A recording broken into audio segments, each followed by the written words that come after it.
Welcome back mga ka-DIY. So for today's video, i-announce natin ang winner ng ating DIY power bank na merong adjustable DC output at saka itong maliit na power bank. Pero bago yun, syempre, meron muna tayong quick video. Sino ba sa inyo ang nakabili na nito? Oppo A5i, o di ba? Unboxing and review naman tayo ng cellphone para maiba naman mga ka-DIY. Wala na akong maisip na video. Ano bang gusto nyong gawin nating panibagong video? Mag-comment naman kayo para mapag-isipan natin. Baka pwede nating gawin ng DIY mga ka-DIY. Kasi ang pinaplano ko, susunod, magtatayo kasi kalit kami ng laundry. So ituturo ko sa inyo paano ko dini-DIY yon sa plumbing, sa motor, sa setup ng washer at dryer. So kung interested kayo doon, comment lang kayo mga ka-DIY. Baka mamaya gawin ko ng video, hindi nyo naman panoorin. Sayang yung effort ko, di ba? So ito, kaya ako binili to mga ka-DIY, para to doon sa laundry. Magiging POS kasi to doon. Sa halip na tablet, wala kasi ako mabili. Ay, wait nga pala, meron nga pala mag-hi sa inyo. Hello, mag-DIY, subscribe! Oh, ayan na, subscribe daw kayo. Malapit na mag 100,000. Baka mamigay tayo ng cellphone. Oppo, baka naman. Sponsor tayo kay Oppo, mamigay tayo kapag naka 100,000 subscriber tayo mga ka-DIY. Bakit ito yung binili ko para POS system ng laundry shop na bago? Ay, napakamura lang kasi nito mga ka-DIY. 3,500 ko lang to nabili. Meron ka ng cellphone na bago. May LTE na siya, syempre. 4GB RAM nga lang, tsaka 64GB internal memory. So, medyo short lang tayo doon sa 4GB RAM, tsaka internal memory. Pero okay lang, 3,500. Para kanino ba to? Pwede nga POS, or pwede sa bata, o kaya sa matatanda, mga ka-DIY. Yung mga basic na cellphone lang, pwede na sa kanila to. Pero, basic. Pero, alam nyo ba bakit pero? O mamaya yung cellphone. Meron siyang 45 watts charging. O diba? Superbook na ata tawag dito. O tama, Superbook charger. Saan ka makakakuha ng 3,500 na cellphone na merong 45 watts charger? Diba? O ayan, kompleto. Karamihan ngayon yung mga high-end, wala nang charger. May kasama pang jelly case mga ka-DIY. Siyempre, yung mga paperworks niya, SIM card ejector, at saka syempre yung mismong cellphone, no. Ayan, no. Medyo may fingerprint ko na to kasi binuksan ko na to mga ka-DIY. Sinet up ko na, tinanggal ko na yung plastic at walang screen protector. So ang ganda niya, no. Pang chicks na pang chicks yung kulay. Pero may iba-ibang kulay naman to. May black din to mga ka-DIY. So ayun, no. O, 'di ba? Ang ganda. L for la basic. So maganda siya kasi Full HD na rin siya mga ka-DIY. Mga ka-DIY, 1080p. So, try natin kung makaka 1080p siya. O, ayan, no. Ito yung 4K resolution na video.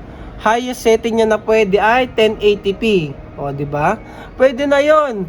Saan ka makakahanap ng 3.5 lang mga ka-DIY? 1080p na. Tapos, o, diba ang linaw? O, diba? Mukhang mamahalin. Pwede na to sa matatanda, yung pagbibigyan nyo pang regalo kay nanay at tatay. Tapos sa speed test, ayan, no, yung internet namin dito mga ka-DIY, yung lagi kong sinasabi sa inyo, kayang-kaya niya rin. Yung 100 Mbps, nakakakuha tayo ngayon ng 7080. O, diba? So wala rin problema sa internet tong cellphone na to mga ka-DIY. O, diba? Napakamura. Tapos ang nipis niya, no? Napakanipis niya compared sa mga dating cellphone. So ayun lang, kung interested kayo dito, ipakita ko pala sa inyo, baka sabihin nyo sinisell stock ko lang kayo sa 3.5, no?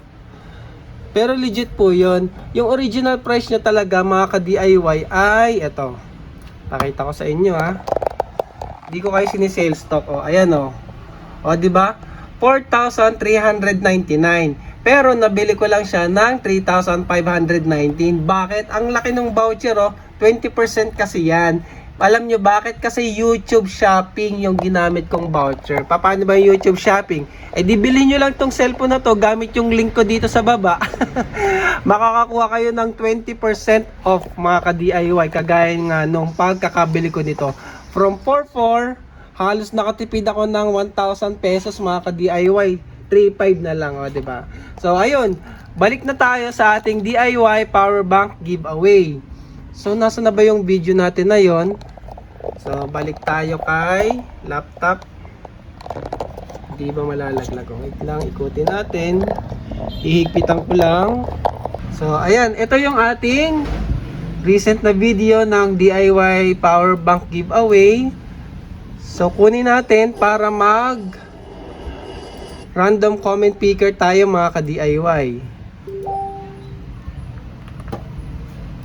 So, YouTube random comment picker. So, check nyo yung cellphone na yun ha. Baka kailangan nyo ng bagong cellphone. Mura lang, 3.5. So, ilagay natin. Alam ko marami rin sumali dito mga ka-DIY. Nasa 400 plus comments. So, unahin natin yung maliit na power bank bago yung ating major prize na mas malaking power bank. So, 450 comments. Pick a winner tayo. Oops! Ayun no, congratulations! Nanalo ng ating mini power bank at Sundance 69. So, congratulations po sir. Ang ganda ng username. So, message nyo lang po kami sa Shopee para mapadala po namin itong maliit na power bank. And then, dito na tayo sa ating mas malaking power bank, mga ka-DIY. And 5, 4, 3, 2, 1, pick a winner. So, ayun. Power bank, ka-DIY, congratulations at Unyo-V12W. Nanalo ka po ng DIY power bank with adjustable DC output. Yes? Done na. Done na? Not yet. You gonna say hi again? In the video. I'll go. Hi guys. Hi guys. Hi guys, subscribe. Bye. Oh, ayan na, subscribe daw kayo.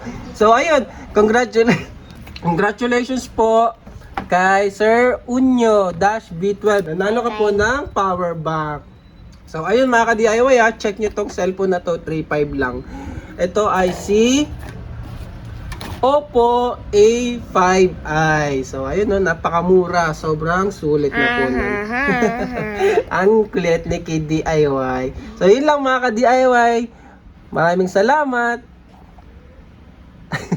Thank you for watching. Bye. Bye. Ayan po, makulit na po si Kid-DIY. Gusto nang sumali sa video.